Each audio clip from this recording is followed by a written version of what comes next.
He's going to be sharing with us the description of Balaram's pastimes. Haribol Maharaj. Hare Krishna. Hare Krishna. Welcome. Good to see you again. Yeah, it's always wonderful to be with you, my obeisances. So today, I can't tell our live stream maybe just came on or not, but what we're doing today is going to be hearing from Maharaj about the pastimes of Lord Balaram slaying the demons in Vrindavan and the significance of those particular demons that Balaram slays and what that means for our own spiritual life. Balaram's relationship to us as Adi Guru. And as Bhaktivinoda Thakur describes in several places, those demons have some significance in terms of the anarthas we have to deal with and how Balaram can help us through those adversities. So really looking forward to hearing from you today, Maharaj. Thanks so much for taking the time to be with us. Thank you very much. My dandavats, and dandavats to all of our listeners as well. Thank you for watching us. Hare Krishna. So Maharaj, we'll let you take it away. Thank you. Thank you. Hare Krishna.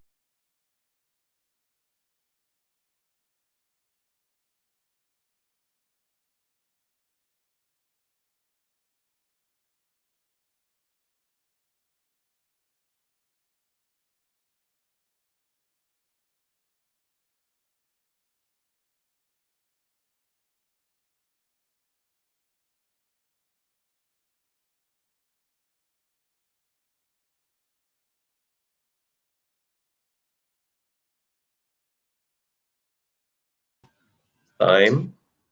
Hare Krishna Maharaj. Sorry, there was no audio, so my apologies if Oh. Maharaj doesn't mind just restarting. Okay, so I should start it again now. Yeah. Yes, please. Thank you, Maharaj. All right. Hare Krishna. Hare Krishna, dear devotees. So today is Balaram Jayanti. It is a very special day, the appearance day of Lord Balaram, and we'll be discussing the two special pastimes of Lord Balaram and Krishna in Vrindavan, in which he is killing two demons, which are Dhenukasura and Pralambasura, and we'll be referring to the analysis Srila Bhaktivinoda Thakur offers in his Sri Chaitanya Charitamrita, and which is supported by Srila Bhakti Siddhanta Saraswati Thakur and, of course, Srila Prabhupada. And he says that different anarthas we are facing in our process of devotional service are represented by different demons. Krishna and Balaram was killing in Vrindavan, and as we understand in the process of bhakti yoga, in the process of devotional service, the anartha nivritti, the purification of the heart, is the most difficult process, and pretty much at this particular junction, devotees either make it in Krishna consciousness or not, and so it's very crucial time. And that's why it's really important for us to discuss these topics, and especially these two pastimes and the two anarthas these demons are representing are really important major blocks, major hurdles in our spiritual progress. And if we understand and overcome these obstacles, basically speaking, everything else will be fairly easy in our devotional development. So we'll be starting in a traditional way by offering our deep appreciation and gratitude to our spiritual masters, of course, beginning with Srila Prabhupada and previous acharyas, as well as our own spiritual master, and Vaishnavas, as well as the Supreme Lord, by whose mercy we can advance in Krishna consciousness. Om Agyantimirandasya Gyananjana Shalakaya Chakshuranmilitam Yana Tasmai Shri Gurave Namaha Shri Chaitanya Manobhishtam Stapitam Yena Bhutale Swayam Rupagadam Mayam Dadati Swapadantikam Panchakalpatarubhyascha Kripa Sindhubheva Cha Patitanam Pavanebhyo Vaishnavebhyo Namo Namaha Shri Krishna Chaitanya Prabhu Nityananda Shri Advaita Gadadhar Shivasadi Gaura Bhakta Vrinda Hare Krishna Krishna Krishna Hare Hare Hare Rama Rama Rama Hare Hare Utai Mahat Prema Paro Vibhur Nirmaya Kshati Adam Ushapurusha Untagnan Sadasa Sadasa Bhagavan Krishista Bhagavan Vacham Shime. So also before we start, we wanted to chant the pranam mantras of Sri Baladev or Lord Balaram. It's very interesting that Lord Baladev is not elaborately glorified because mostly we are focusing on Krishna. So there are very few instances in which Lord Balaram is glorified, because even though he is the Supreme Lord, but he takes very humble position of the Lord's servant. Nevertheless, this is his pranam mantra, at least one of his pranam mantras. Namaste hala dharaya, namaste mushalayudha, namaste revati kanta, namaste bhaktavatsala, namaste dharanidara, namaste manam srishta pralambare, namustate ehi mam Krishna purvaja. Translation: obeisances to you, O holder of the plough. Obeisances to you, O wielder of the mace. Obeisances to you, O darling or of brevity. Obeisances to you, O kind benefactor of your devotees. Obeisances to you, O upholder of the earth. Obeisances to you, O best of the strong. Obeisances to you, O enemy of Pralamba. Please come to me, older brother of Krishna. So, Lord Balaram is the Adiguru, the original spiritual master, and of course we understand that our entire process of spiritual advancement really depends on the mercy of spiritual master, especially the original spiritual master, Lord Balaram. And the two demons we'll be discussing and the two anarthas associated with them, which are destroyed specifically by Lord Balaram. So the demons are Dhenukasura and Pralambasura, and the anarthas, they represent our modes of ignorance and passion. So we can understand, according to Srimad Bhagavatam, Tadara Jastamo Bhava Kamalobadeshchaya Chita Itara Navidham Stita Sattve Prasidati. So Bhagavatam says that in the process of devotional service, when the lower modes are overcome, such as passion and ignorance, and associated faults are lust and greed, then devotee is established in devotee's consciousness is purified, and devotee is established in the mode of goodness. So mode of goodness is a very important platform from which we can start spiritual advancement. And the next verse of the Bhagavatam says, Evam prasanna manaso bhagavat bhakti yogataha bhagavat tattva vijnana mukta sangasya jayate. That prasanna manaso, if one is established in the mode of goodness, then one's mind becomes peaceful. And so we can understand that there is no happiness without peace. There should be some peace of mind first. And Bhagavat Bhakti Yogataha, then with peaceful mind, one can peacefully execute devotional service. And then Bhagavat Tattva Vijnanam, then one can realize the truths of Krishna consciousness in a practical way, gain spiritual wisdom, Vijnan, and Mukta Sangasya Jayate, and then one can become successful, Jayate, by becoming liberated from material conditioning. So in this way, we can understand that overcoming these two anarthas, passion and ignorance, are really important, and they are associated with these two faults, which are greed and lust. And so we'll be discussing these particular pastimes with that end in mind, seeing how these anarthas are manifested in devotional service, because it's important to take a note that these particular pastimes, they are meant for devotees. And even the demons who are taking part in Krishna's pastimes, Dhenukasura first and Pralambasura next, they actually are devotees in their past lives. It's very interesting that other devotional scriptures, such as Garga Samhita and Brahma Vaivarta Purana, they are describing the previous lives of the demons who were killed by Krishna and Balaram. And it's very interesting that both of these demons were devotees in their past lives. And there was a reason why specifically Lord Balaram killed those demons.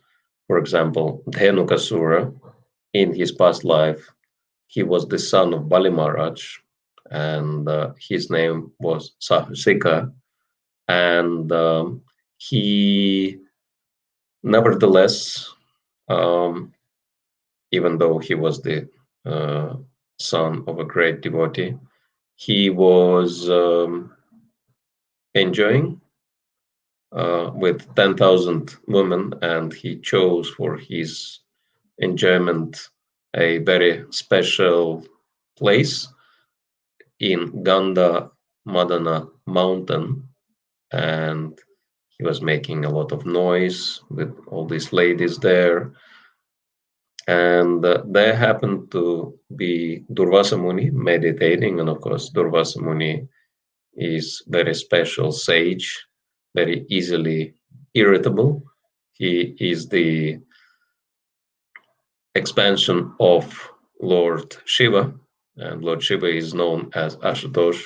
He can be easily angered, and he can also very easily be pacified. So when Durvasa Muni saw this Sahasika enjoying with all these women, he was very unhappy with that, and he said, "You are behaving like an ass, and so you become an ass." For 400,000 years, really heavy curse. Then Sahasika, he started praying for forgiveness, and then Durvasa Muni softened up, and he said, okay, even though this curse cannot be reversed, but in the end you will be liberated because you will be killed by Lord Balaram. And so for 400,000 years, this king had to stay in the form of demoniac ass, Dhenukasura. And so we can understand that Lord told Prahlad Maharaj when he came as Nrsingadev that he will not touch any of his family members, and he promised that he won't be killing anyone else from the family. And for this particular reason,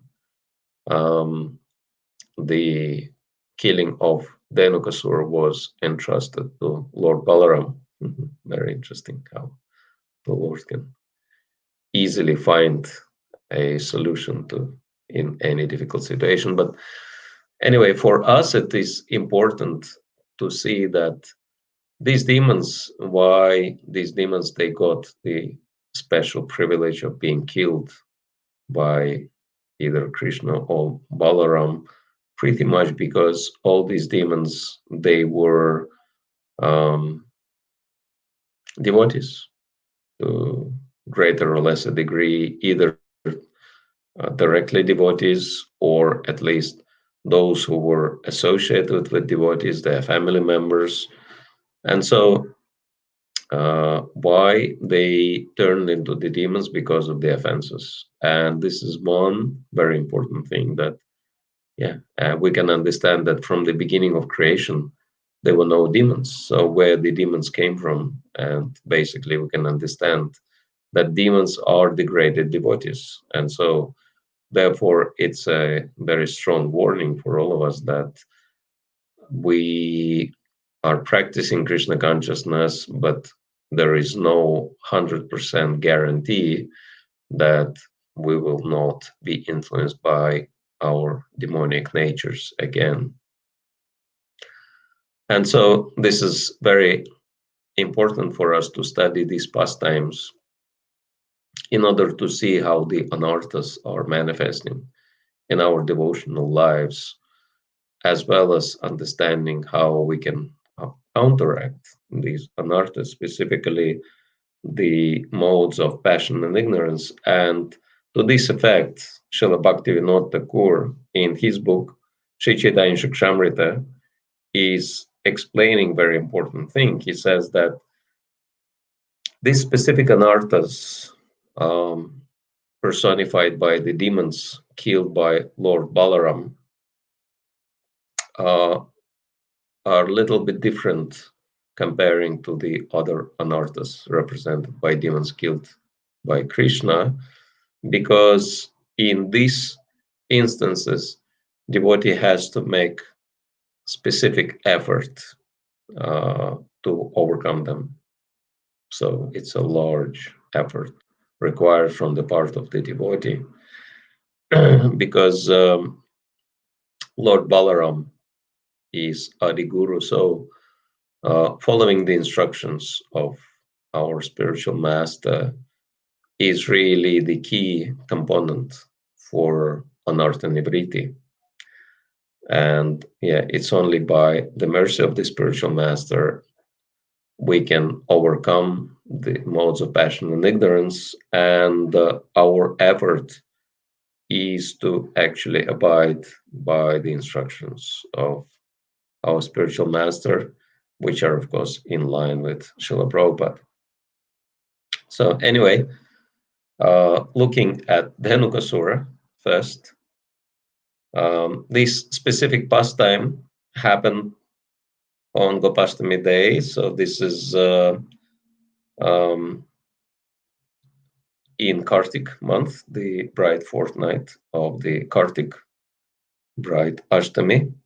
And Gopashtami means a special festival when Krishna is allowed to take out the cows. So Krishna turns 6, and at this particular age, he's shifting from herding cows, little cows, from herding big cows.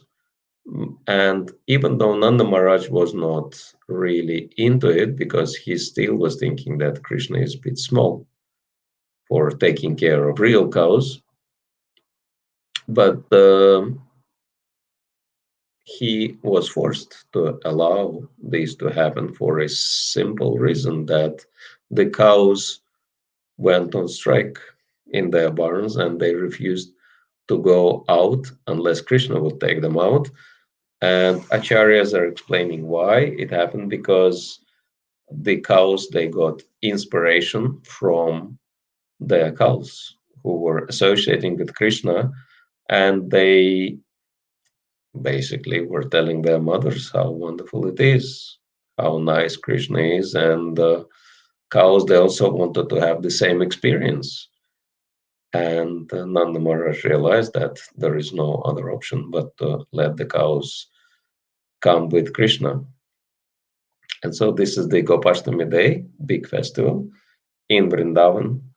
And it's very interesting to see how when the boys go out, and of course they play the different games, and suddenly Krishna starts glorifying Lord Balaram. He says, look at these trees who are bowing down to your feet, because the trees are great sages, and they are, he says, they are impersonalists. Of course, there can be no real impersonalists in Krishna's pastimes, but we understand that trees are in Shantarasa. So they only have appreciation for Krishna, but they are not able to do the active service. And so Krishna says they are bowing down to you because they want to do some active service unto you. But at the moment, they can only offer their fruits. And then Krishna is pointing at the bees who are hovering, bumblebees hovering around Lord Balaram's flower garland, and he says, these bees are actually great sages who are singing Vedic hymns. They're not buzzing, but they're singing Vedic hymns. And acharyas are explaining that it was actually so because the great sages like Narad Muni and others, they wanted to take part in Krishna's pastimes, and so they are taking the form of the bees and bumblebees, because in other situation, if they would just appear in their form as sages, how would they fit into Krishna's pastimes of herding cows? But in this particular form, it becomes very natural. They can buzz around Balaram and Krishna and sing Vedic hymns for their pleasure.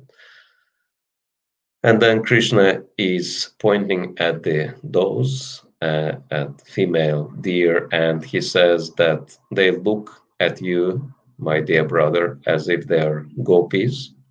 And the acharyas are saying by these words, Krishna is blessing these does to actually become gopis in their next life. And so Krishna is glorifying Balaram, and then they are entering into the forest and playing different games with animals and with each other. And then after playing all these games, they become a little bit fatigued and they want to take rest. And then what's happening? The cowherd boys, they offer their legs for Krishna and Balaram to rest. And actually, Krishna is serving Lord Balaram. And so Lord Balaram really is in the focus of this particular pastime more than anywhere else. And it is significant because Lord Balaram will be playing the major part in here, because he will be killing his first demon, who happened to be Dhenukasura. And so then what's happening? The cowherd boys, they actually addressed first Lord Balaram. They said, Lord Balaram, your hands are so powerful. And Lord Krishna, you're already killed so many demons. And there is a very nice forest, which is called Talavan, nearby, and it has amazing fruits. And we are really inspired to enjoy those fruits, but there is a problem in there, and there is a demon named Dhenukasura living there, and he is so ferocious he doesn't allow anyone to touch the fruits, and even the animals or birds are avoiding this forest, and this demon is not enjoying these fruits himself. These fruits are just falling and they are perishing on the ground, but somehow this demon is so greedy, we can see, greedy for the fruits, that even though he doesn't enjoy the fruits himself, he doesn't allow anyone else to touch those fruits. And so if you could kill this Dhenuka, and we want to enjoy the fruits. And then acharyas are raising very interesting question. They are saying that all these cowherd boys, they are great devotees who are not supposed to be attached to their own sense gratification. So why are they asking Krishna and Balaram to kill the demon so that they would enjoy the fruits? And the explanation is very, very interesting, and I think it is very relevant for us in our situation to see how we are different. What is the difference between us and those pure devotees? They pretend to want to enjoy the fruits because they understand, if we tell Krishna we want these fruits for you to enjoy, Krishna might say that we don't have to worry. We have our lunch boxes. That's quite enough for us. We don't have to, bother ourselves with these demons and their fruits. But they think if we ask Krishna to do it for us, Krishna would definitely do it. But once Krishna would kill the demon, we could actually give Krishna all these fruits so that Krishna would enjoy. So it's very interesting. They pretend to be selfish even though they are selfless. They act as if they are selfish, but their intentions are totally selfless. But in the material world, it's the opposite way around. People tend to pretend to be selfless, even though their intentions are really selfish. And unfortunately, it can happen even in the realm of devotional service. So that we have to watch, that we might promote that we want to do something for Krishna, but when the opportune moment comes, then it turns out that we really wanted that for our own sense gratification, for our own enjoyment.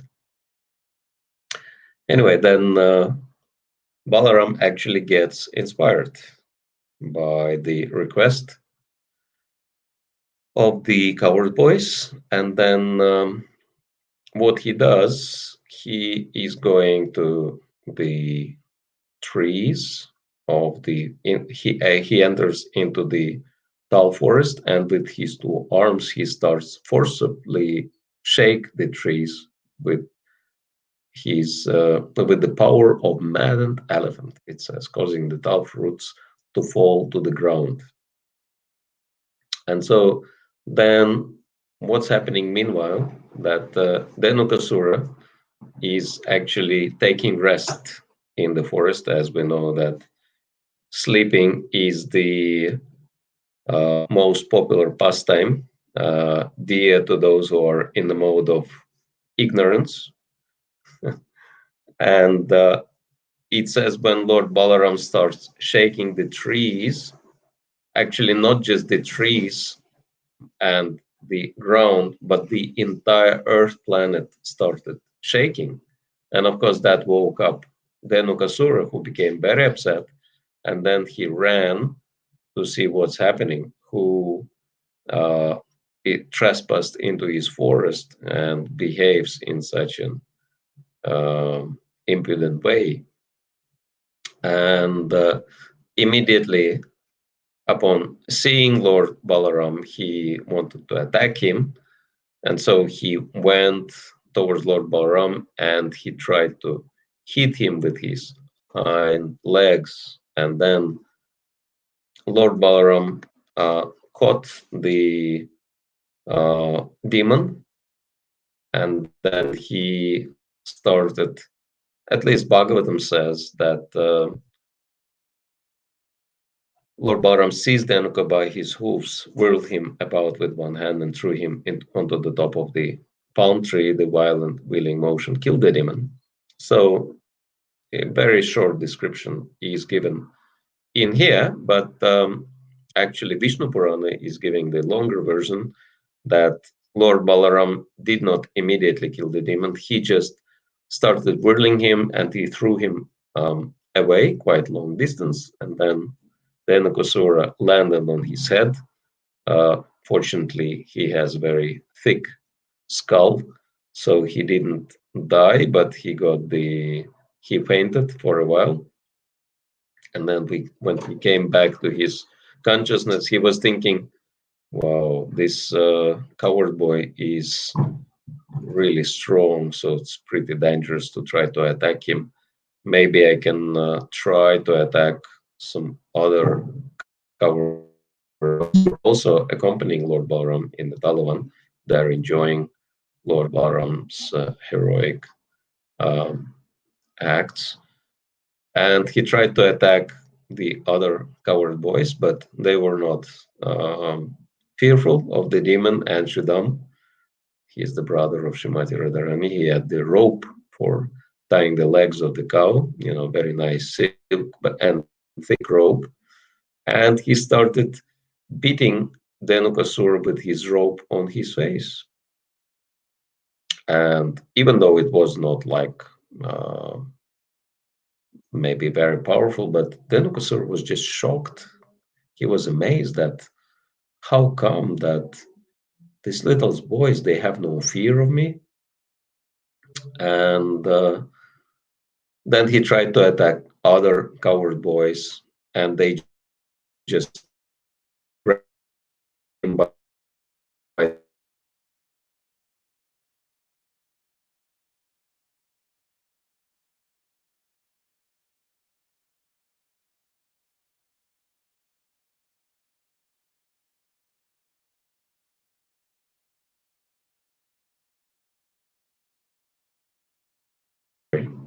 looks like we've been out. So the coward boys, they threw Dhenukasura a distance, and he was surprised that no one is afraid of me. And he was lying there, and he was thinking what to do. And then the smallest of all the boys, Varutapa, he ran up to him, and this boy was like not even 3 years old. And he didn't know. He also got inspired to attack Dhenukasura somehow, but all he had in his hand is his little ball for playing and handball, and then he ran up to Dhenukasura and he threw that ball into Dhenukasura's face. And Dhenukasura was just totally demoralized by the attack. And he was thinking, what should I do? And then he was thinking, there is another coward boy who I haven't tried to attack yet, the blue coward boy. Let me try him. And then actually he attacked Krishna. Krishna grabbed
Hare Krishna. So sorry, looked like we had some internet problems here.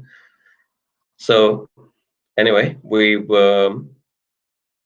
stopped at the point when Dhenukasura tried to attack Krishna and grabbed his legs, and he threw Dhenukasura very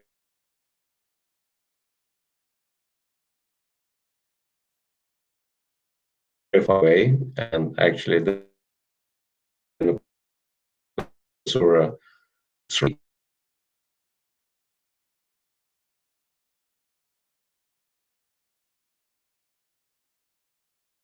came back to his consciousness for at Krishna.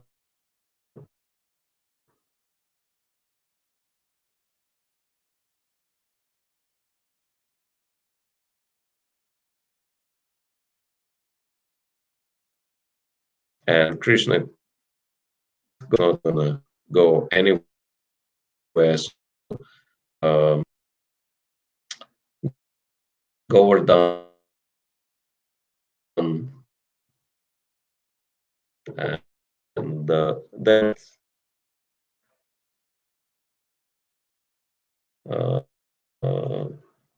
then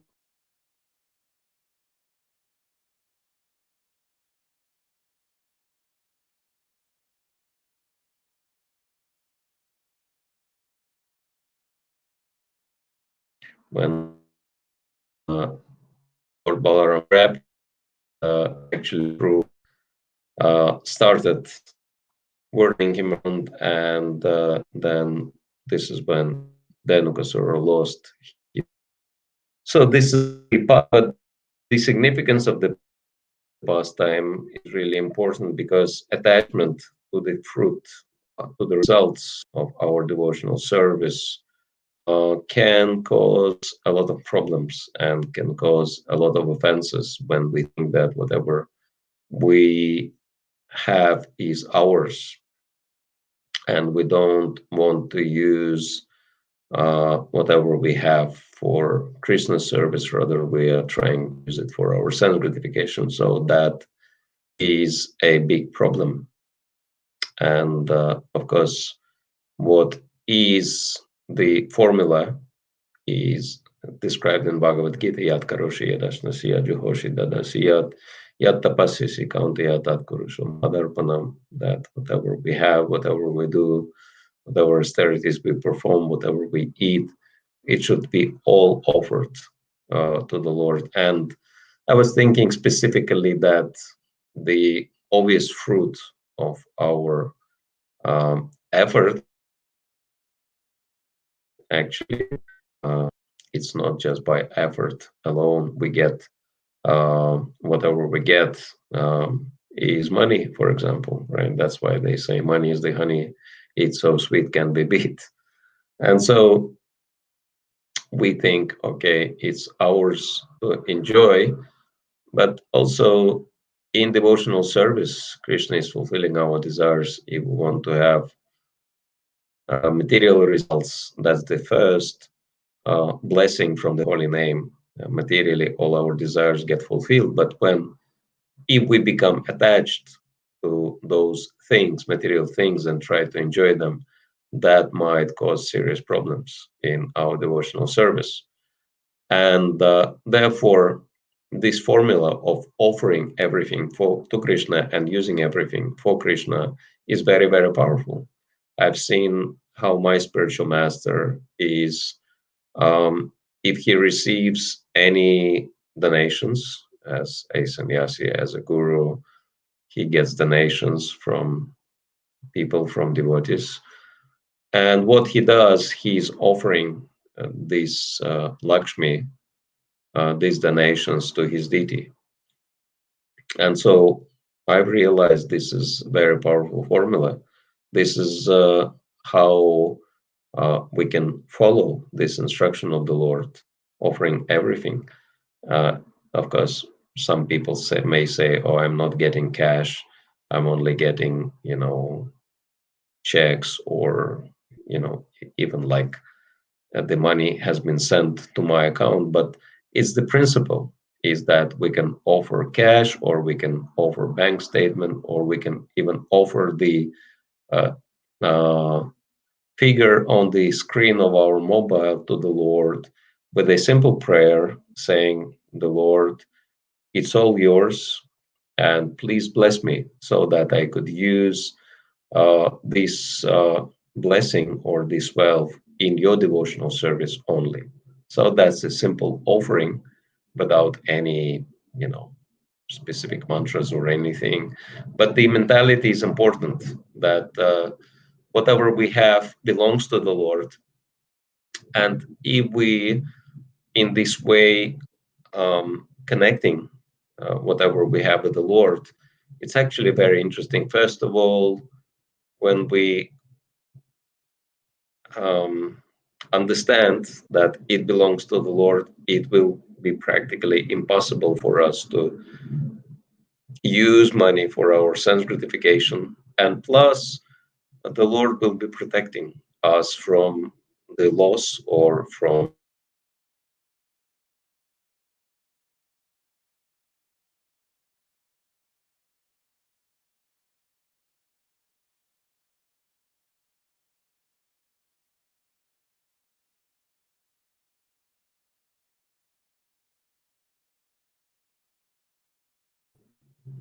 sorry, a lot of internet problems today. So in this way, we can avoid Dhenukasura problems. And we can avoid becoming an attached ass who is attached to the fruits of one's labor. And so this is mode of ignorance. So we can overcome mode of ignorance by dedicating everything in the Lord's service, starting with our money, funny enough. And then Pralambasura is also another very interesting demon. And this anartha is mode of passion. And actually, it is even more subtle because this is not just gross passion, attachment to the opposite sex, but it's an attachment to name and fame and prestige and position. This is what Pralambasura really represents. And so this particular pastime happening in the forest again, when the coward boys and Krishna and Balaram are playing different games, and one of the boys couldn't join them at the time because he had to stay at home. And well, the Shastra says because he has certain duties to perform, and we can understand that maybe he had a birthday or whatever happened to him, so he couldn't join. And then this demon, Pralamba, he was sent by Kamsa to try and kill Krishna. And he took this advantage, and he actually took the form of this coward boy, and he joined Krishna and Balaram. And even though Krishna realized that this is a demon, but he didn't immediately show to anyone that he understood the fact, but he was thinking how to kill this demon. And so they were playing different sports, and at that moment, they started playing the game, which involved two teams, and one team was headed by Krishna, and another team was headed by Lord Balaram. And we'll be discussing the pastime along, discussing anartha along the pastime. And so, what happened? Actually, this demon, in the form of a coward boy, he took Krishna's side, and he was playing against Lord Balaram. And we can understand that Lord Balaram is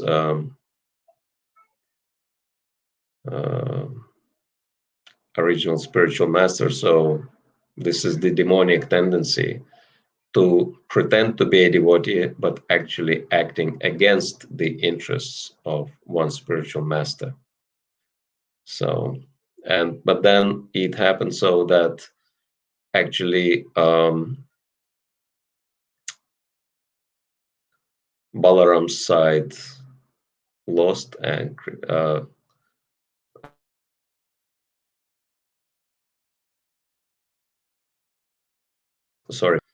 and the condition of the film was that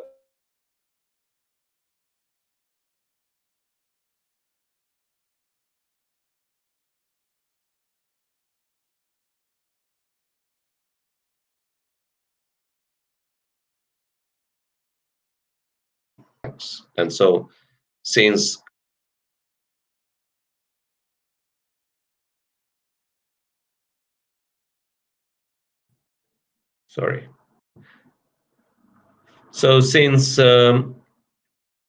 Krishna's side lost and Balaram's side won,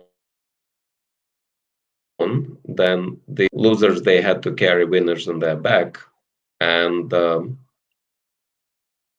then Pralambasura, in the form of this coward boy, he had to carry Lord Balaram on his back. And so then he started carrying him, and his idea was to kill Lord Balaram because he was really afraid of Balaram, because Balaram is the elder brother of Krishna. So he was thinking that maybe Balaram will interfere if he will try to kill Krishna. And so he wanted to get rid of Balaram first. And then he was carrying him. And Balaram, in this particular instance, he was influenced by Yogamaya. Krishna placed him under the influence of Yogamaya, and he could not realize that this particular coward boy was really a demon. So he was thinking, oh, this is real coward boy. And then he was enjoying the ride on this back of the coward boy. But then he saw that he went off the course, and Balaram was wondering what's happening. And then Krishna allowed Yogamaya to be removed gradually, and Balaram started realizing that something's dodgy, something strange is happening here. And then actually what happened next is Lord Balaram was thinking, let me try to stop him from going off the course. And Balaram started becoming more heavy. As we understand, guru literally means heavy. And so he was thinking, by becoming a little bit more heavy with this coward boy, I will make him stop, and I will force him to put me on the ground. But then the demon started resisting, but he could not maintain his false form as a coward boy, and he started appearing as a demon. And then Balaram realized, wow, this is not a coward boy. It actually is a demon. But still he was thinking what to do. He used to be a coward boy, and I don't know if I can kill him or not. But then Krishna actually shouted from the distance, have no doubts that this is real demon and you should kill him. And Balaram was thinking, okay, that Krishna was killing the demons who were in the form, like he killed Putana, who came in the form of a woman. And so he was thinking, no matter which forms these demons take, we should still kill them. And then he smashed Pralambasura on his head. And Pralambasura's skull cracked because of that powerful blow. And Pralambasura was very, very dark, like a volcanic mountain. And the blood started flowing from the gush from his head, and it was bright red, like a magma flowing from the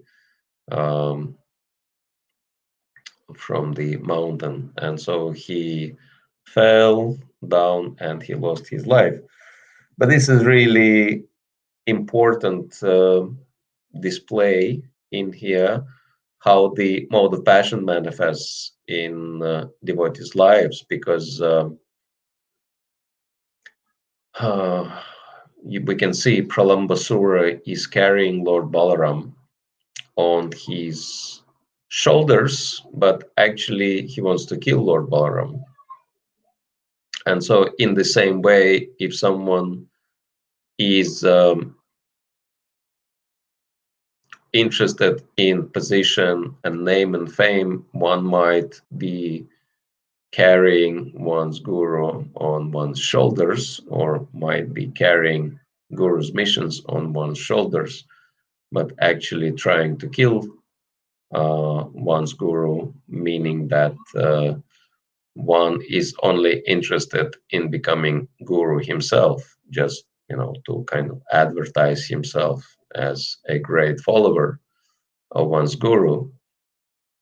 And how that manifests when guru increases his pressure on the disciple, then disciples' demoniac, ugly tendencies, they manifest themselves. So yeah, it's like an orange, for example, that because orange is containing orange juice, if it is squeezed, then the orange juice will come out. So basically, under the pressure, whatever is inside of us will manifest. Whatever we might try to hide under normal circumstances becomes very obvious under the pressure.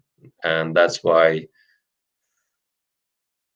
sometimes it's good to go through the pressure to really see what we're made of. And actually, Bhaktivinoda Thakur also gives the blessing that whoever hears these pastimes will be able to overcome these particular anarthas. These anarthas, these desires for name, fame, prestige, position, and material benefits are very natural for the conditioned souls. But it's one thing when we see that these tendencies are there in our hearts and we try to overcome those tendencies, but the other one is to be completely ignorant of them and actually think that we are doing everything right and we are perfect in all respects. And so we can understand that basically Pralambasura tendency is one of the arrogance or vanity. And we can understand that the first and foremost qualities of a devotee, as Lord Chaitanya says, are humility, patience, and respect. And the first demoniac qualities, as it is exemplified in the 16th chapter of Bhagavad Gita, are pride, arrogance, deceit, etc. And we can understand that if it's really dangerous to think that we have become something special in our devotional service and actually be very demanding and has this mentality of entitlement. For example, we can see that the demoniac characters in all scriptures, they become very demanding and they think we are entitled. And so for whatever we want to get, because we are devotees. And therefore, it's really helpful to understand that we're actually not better than anyone else.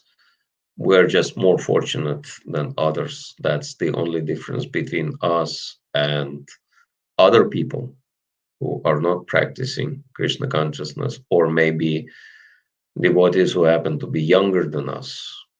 We're just more fortunate than them in many, many ways, but it doesn't mean that we've deserved that great fortune. So causeless mercy means it's something which comes as a credit, right?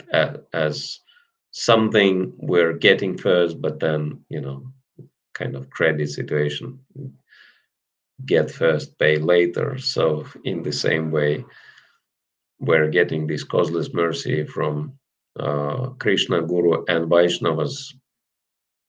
And it's really dangerous to think that we've deserved that mercy and grow real big. So it's very interesting how Srila Prabhupada explains that devotee, doesn't matter what is his level of spiritual advancement, should always consider himself to be a neophyte in Krishna consciousness. And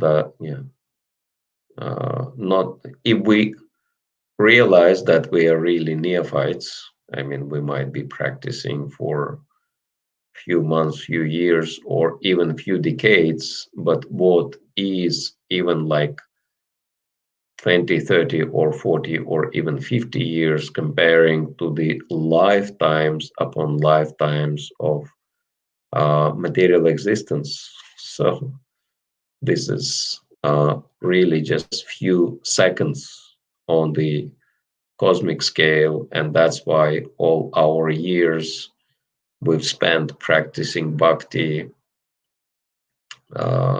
this is very, very short time. And if we realize that, that will help us from to safeguard ourselves from becoming influenced by vanity and arrogance. And I was thinking that the greatest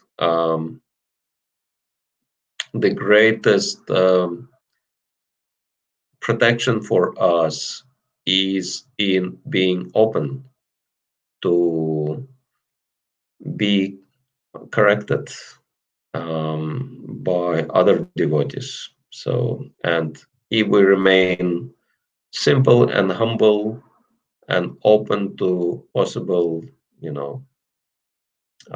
corrections, it's very interesting how Vaisheshika Prabhu, one of my great heroes in Krishna consciousness, of course,